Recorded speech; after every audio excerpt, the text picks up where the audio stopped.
Good morning, happy Sunday, happy Mother's Day sa lahat ng mga mother, nanay, lola, yan. Happy Mother's Day po. As usual, nandito na naman tayo sa kusina at syempre nagluluto. Pasensya na kayo at wala na akong ibang content kundi pagluluto.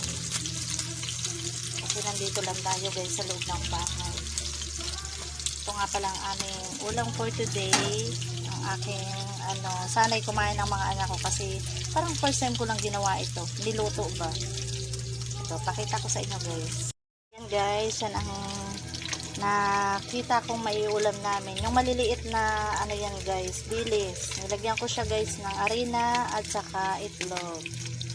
Yan, tortang bilis. Maliliit lang yan siya guys. Kaya hindi ko na siya tinanggalan ng ulo. Yan. Kasi Mother's Day ngayon. Ano ang inyong mga ihahain para sa inyong mga anak? Ako guys, itong ihahain ko sa aking mga anak. Tortang bilis. Saka nagbili din ako ng 1/4 na hipon. Sisigang ko guys. Para tayo ay may sabaw. Hinaan ko lang yung aking apoy. Baka masunog naman yung ating niluluto. Ayan. Pauwi ko lang guys. Nagbawas ako ng kasalanan. Agoy.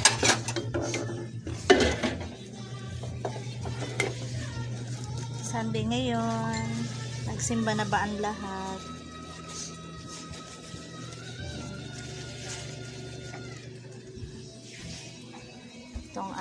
Ito ang aming ulam. Wala ang aming padre di pamilya guys. May pasok. Maya nandito na rin yan. Gagawin kong sausawan ay yung suka na may sibuyas. Sibuyas, bawang para masarap. Itong ating ulam ngayon.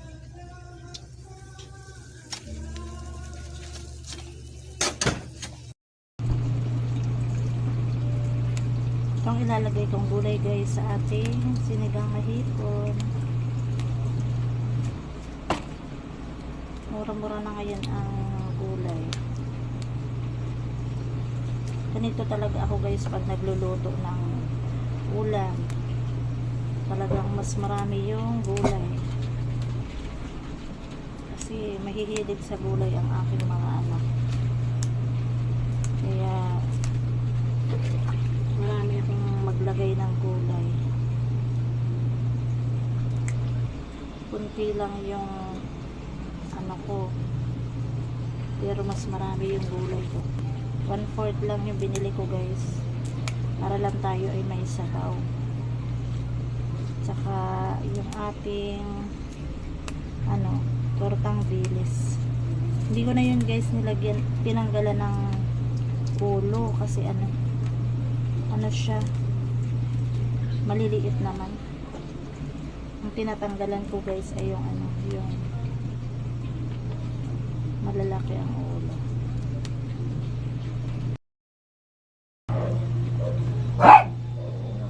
Hindi na naman yung mga dada. Pasensya na kayo guys ha. At ang aking mga video ay walang luto. Wala naman tayong ibang mai-content guys. Kasi hindi naman tayo lumalabas ng bahay. Salamat nga pala sa mga nanonood sa aking YouTube channel.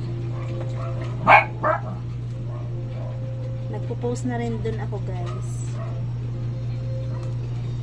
Kahit pa paano. Kasi may nagsabi sa akin na ituloy ko lang ang pagpo-post. Kahit pa naman yun. Hindi pa tayo dun talaga ganong kikita. Mag-post lang daw ako.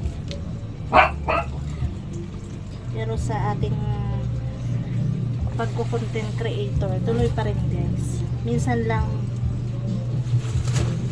hindi ako nakapag-post kasi Ewan ko ba, parang gusto kong, alam nyo yun, samantalahin yung bakasyon.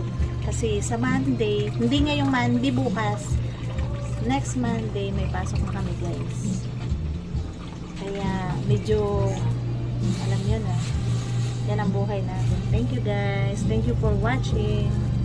Every video ko, ano na lang po na huwag nating skip ang ads. Salamat. Pakitapos ang video. Thank you. Ayan guys, ang aking sinigang umaapaw sa gulay. Tapos isa lang yung hipon.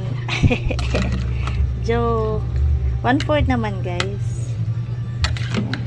Pero mas ano ko talaga guys, pag nagluluto ako ng ganito ay yan, mas marami ang gulay. Tsaka alam nyo naman guys, ang mahal ng ng hipon. Makatikim lang. Oh.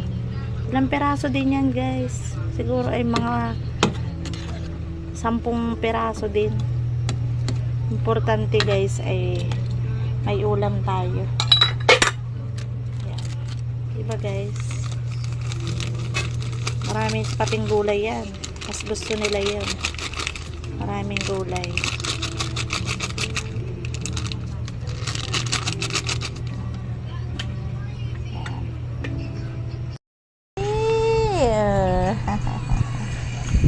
Ipagsiksikan din yan. Grabe guys. naman uminga. Grabe yan talaga. Ipagsiksikan din yan siya guys. Tingnan nyo yan guys. Yan talaga yan guys. Kikihiga din yan. Tutulog din yan eh. Kak, baby, sleep ka rin? Ha? Sleep ka rin yun? Tulog din yan guys. Tutulog din yan guys. Kulilit siya. Bumaba.